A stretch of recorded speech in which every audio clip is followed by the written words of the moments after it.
lu masang ilmu di guru gua. Kata gua nanya dong pertama, ilmu apa nih? Ilmu tentang tebal-tebal kayak jam 10 malam. Jam 10 malam tuh guru gua nanya gini, "Udah siap?" Kata gua tuh, "Udah siap gimana nih, Bang?" "Mas," gua gitu kan. "Ya udah siap, lu mau masang ilmu kayak gitu."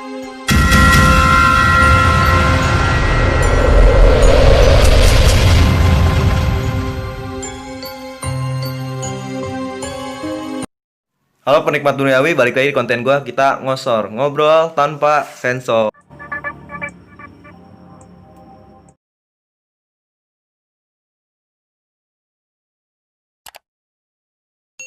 Dan lo ya nih, satu lagi nih, yang suka naik gunung, jangan lupa kepoin aku nih bawah ini. Nih, sekarang tuh kayak gini kan, gue pernah janji sama subscriber sama lu pada nih. Kalau subscriber gue nyampe 2K, gue bakal ngikutin kemauan lu. Gue bikin konten apa nih, jadi konten yang berbeda lah. Dan di situ tuh banyak banget yang minta tuh gue bikin konten cerita tentang masa gue STM gimana. Yang paling banyak tuh cerita tentang gimana gue masang ilmu sampai posisi saat ini gue copot murni full abis nggak ada ilmu apa-apa. Jadi gue ngikutin, gue bakal ceritain dari awal. Jadi dari awal gue itu posisi gue STM ya, STM gue kelas 1 gue pernah cerita di salah satu channel YouTube juga ya, channel sebelah, channel orang lain. Gue pernah cerita kalau gue sering tawuran apa gimana. Dan di situ pun awal mula gue nggak tahu sama wapak. Yang dibilang zaman sekarang tuh wapak ilmu kebal apa apalah ya dibilang ya. Gue nggak tahu dan nggak percaya sama sekali. Gue ribut dan gue banyak luka sampai tangan gue kayak gini cacat, punggung gue kebacok. Nanti gue tunjukin deh tangan gue semuanya sampai kebacok.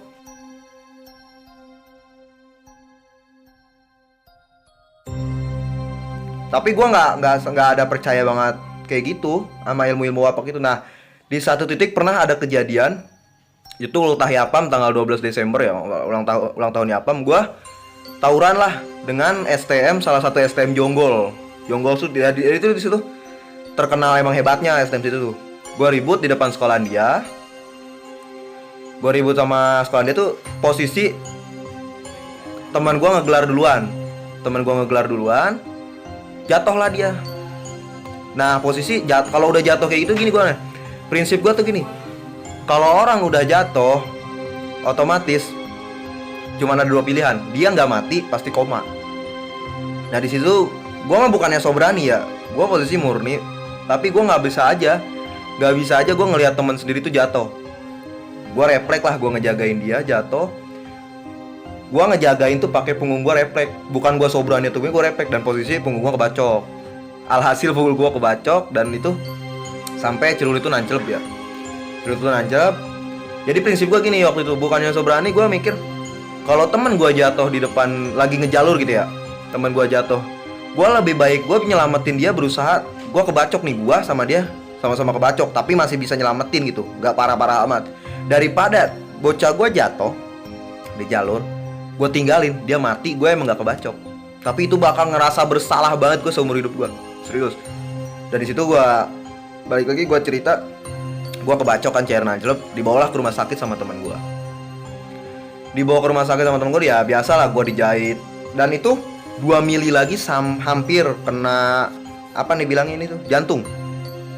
Karena celurit itu nanjak juga ya dalam. Dan celulitnya tuh gede sampai sini nih.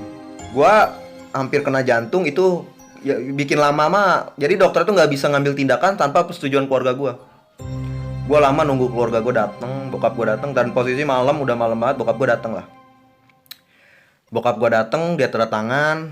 Di situ apa ya dibilangnya, teguran juga sih. Gue ngerasa gue bikin susah doang sama orang tua gue, sampai bapak gue cowok netesin air mata juga sih. Dan di situ gue juga jadi ikut netesin air mata, bukan karena sakit, karena sedih aja.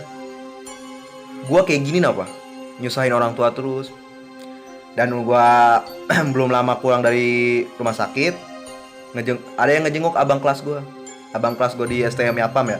Ada yang ngejenguk, dia cuma nawarin, "Lu daripada lu kayak gini kebacok masuk rumah sakit, malu sama keluarga, lu ngabisin duit, gua ada pilih apa sih namanya, ngasih masukan lah, lu masang ilmu di guru gua." Kata gua nanya dong pertama, ilmu apa nih? Ilmu tentang tebal-tebal kayak gitu. Nah posisi gua pertama, gua itu tuh gua nggak percaya sama kayak gituan, karena posisi keluarga gua tuh gini loh, keluarga gua tuh agamais fanatik agama gue Islam. Jadi orang tua gue tuh fanatik banget sama agama. Jadi gue pun dari kecil diajarin sama agama, dimasukin omongan masukan agama gitu tuh banyak banget dari gue dari kecil. Jadi gue nggak percaya sama hal begituan. Gue percaya sama hal gaib, karena hal gaib tuh diajarin di Al-Quran. Gue harus percaya sama hal gaib di agama Islam gue juga. Tapi gue nggak percaya sama ilmu yang dibilang wapak lah, ilmu kebal lah, ilmu apa, gue nggak percaya. Jadi gue nggak langsung pengen tuh, nggak langsung mau sama abang kelas gue diajak tuh. Gue biasa di rumah tuh gue istirahat, dan posisi gue sembuh dong. Gue udah sembuh, ada jarak 2 minggu lebih, gue udah agak sembuh lah.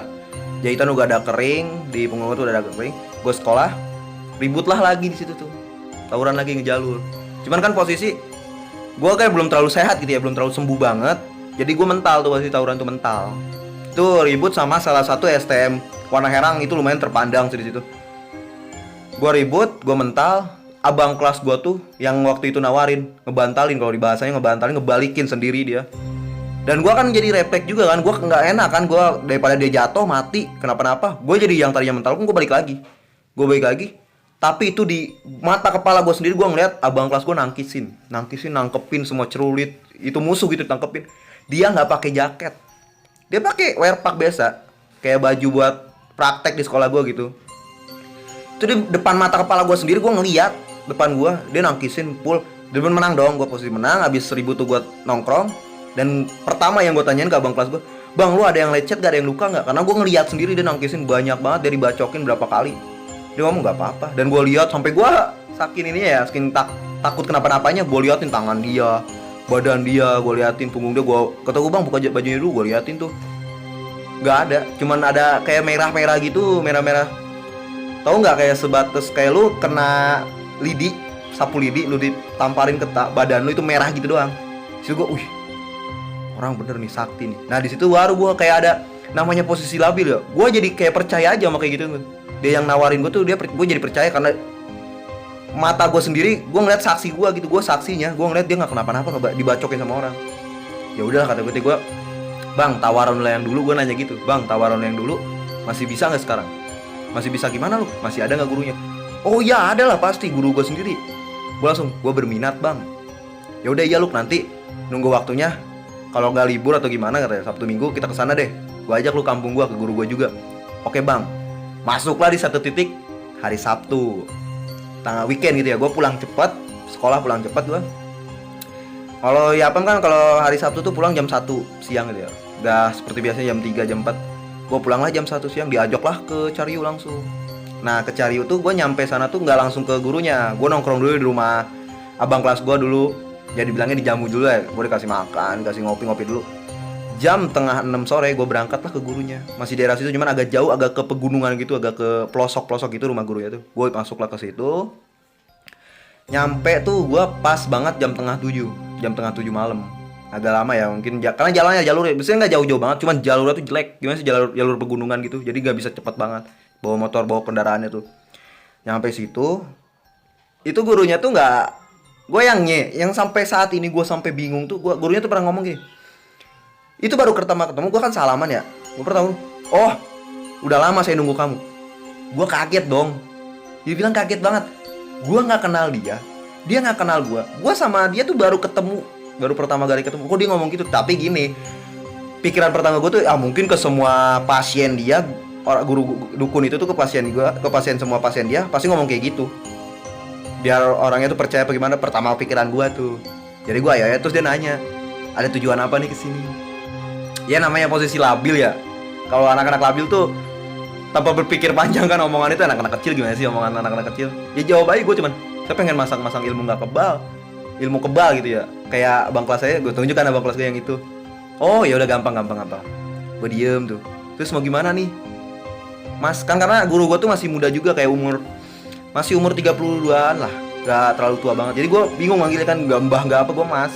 Karena dangdanannya pun nih, dangdanan guru gue tuh biasa. Dia pakai kaos, pakai kolor, nggak kayak yang di TV dukun tuh pakai tutup kepala inilah, pakai kalung taring babi lah apa, nggak ada kayak gitu. Jadi gue manggilnya mas aja. Dia ngomong gini, ya udah itu mah gampang, nanti agak maleman. Sekarang bentar lagi ajan, karena posisi udah tengah 7 ya, bentar lagi ajan isya. Gue suguhin kopi lah, gue ngerokok di situ, ngobrol biasa, ngopi. Dan posisi pas lah ajan Isya ya. Ajan Isya, gue diajak sholat bareng tuh di musola sama guru gue tuh, guru yang di situ tuh. Diajak sholat, gue sholat.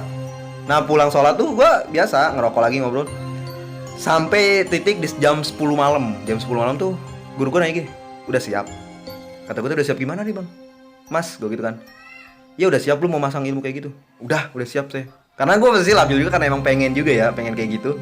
Udah siap, diajaklah gue ke belakang rumah dia. Tapi lumayan agak jauh juga sih, nggak di belakang banget, agak jauh lah. Jarak 50 meteran lah dari rumah dia. Itu ada satu curug daerah situ. Air kecil ngalir gitu dari pegunungan dari atas. Karena kan dekat gunung, jadi di atas itu ada gunung. Ngalir situ. Dia ngomong gini, kalau kamu udah siap, yakinin dulu. Yakin gak udah siap? Guru gue ngomong kayak gitu tuh. Kalau emang belum siap, jangan sekarang. Karena posisi gue udah pengen juga kan, pengen masang kayak gitu, penasaran juga. Gue ngomong siap-siap ya, emang posisi. Jadi udah yakin aja, gue udah yakin udah siap. Ya udah.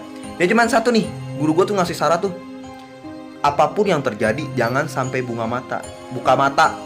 Kamu duduk di sini. Gue tanya, ya gue ikutin dong. Gue suruh duduk di salah satu batu deket curug gitu ya, salah satu batu, gue duduk situ. Gue nanya tuh, nah saya sendiri di sini. Kata gurunya, ya kamu udah yakin belum? Saya tinggal semuanya nih. Sama abang kelas gue juga ninggalin. Gue ya udah yakin aja. Jadi dibilangnya gue nggak terlalu takut juga sama hal kayak gitu. Gue emang dulu karena banyak dimasukin sama agama-agama gitu sama orang tua gue, jadi nggak terlalu takut gue sama hal kayak gitu. Jadi gue penurut aja. Gue duduk lah di situ. Dan tanpa sadar gue udah hampir sejam 2 jam kalau nggak salah. Gue kan karena nggak bawa HP tuh semua ditaruh di rumah guru gue. Jam gue nggak pakai jam waktu itu. Jadi gue merem tanpa sadar berapa. Kayaknya lama. Ada salah satu suara nih. Gue kaget banget, salah satu suara dia ngomong bahasa Sunda, ada tujuan apa kamu kesini? Gue kaget dong. Gue sempat pengen buka mata, tapi kan gue inget banget sama guru gue tuh syaratnya tuh nggak boleh, apapun yang terjadi nggak boleh buka mata. Oh ya udah, kata gue. Gue jawab, di sini gue pengen masang ilmu. Dia nanya kayak nggak tahu mungkin jin atau apa ya, yang suara itu ngomong gini, tunggu kamu di sini, jangan kemana-mana, nanti saya kasih. Udah, itu aja. Gue duduk dong. Gak lama tuh ada suara kayak suara macan gitu, gue nggak tahu sih. Gue kaget banget, kayak suara macan gitu, kayak gitulah. Gue sempat kaget, pengen lari gue itu. Tapi ya gue ikutin aja syaratnya kan, nggak boleh buka mata. Ya udah gue mikir tuh itu cuman halusinasi gue di otak gue gitu lah. Gue diam tanpa sadar itu ada suara ayam berkokok gitu ya. Berarti gue nggak sadar, tanpa sadar gue di situ udah lama banget di situ. Dan gue langsung buka mata dong, karena udah posisi ada suara ayam juga. Gue buka mata, dan itu kan gue lagi sila tuh duduk sila gitu di atas batu itu. Situ ada yang nut-nutan apa ya, biasa Indonesianya kayak ngeganjel di kaki gue tuh, kayak ada binatang. Awal mula gue pikir binatang gerak-gerak apa gitu ya. Gue awas dong, kaki gue awasin, ternyata dikasih batu aki kayak gitu sih. Batu kayak gini, ya udah gue bawa. Itu waktu subuh mau ajan subuh nggak salah. Tapi udah ada suara ayam gitu. Gue datang ke guru gue, jalan gue sendiri, jauh juga kan lumayan, gue jalan sendiri. Ngomong ke guru gue, Pak, Mas, saya dikasih ini. Sama siapa dikasihnya? Guru gue gitu. Tapi dia kayak bercanda-canda gitu, canda-candain. Sama siapa dikasih? Nggak tahu saya. Semalam ada yang ngomong, gue ceritain semuanya.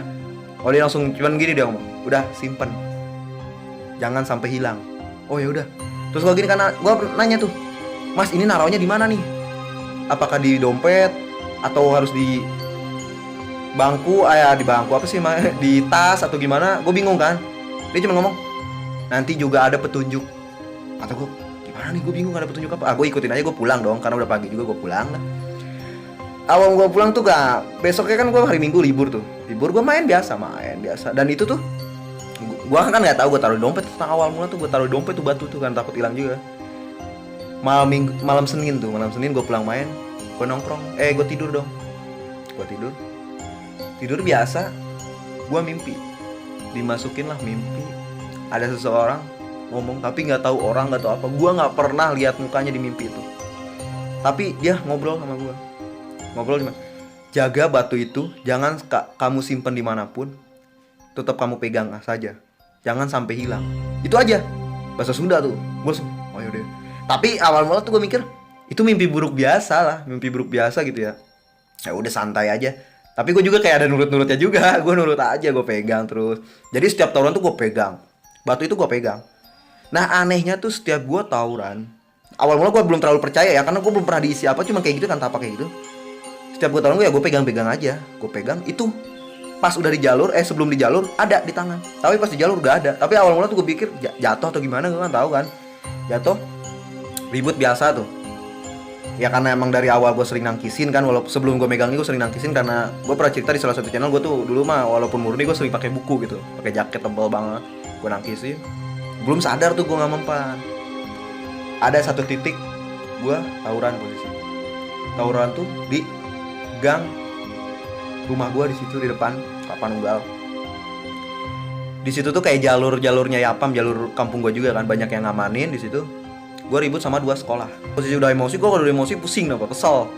Udahlah gue sendiri kata gue, timbang lawan 2 sekolah. Gue dibacokin, parah banget gue dibacokin habis. Bacokin habis tuh gue udah nutup mata tuh, cuma di kuping gue tuh kedengeran cuma trang treng gak jelas lah.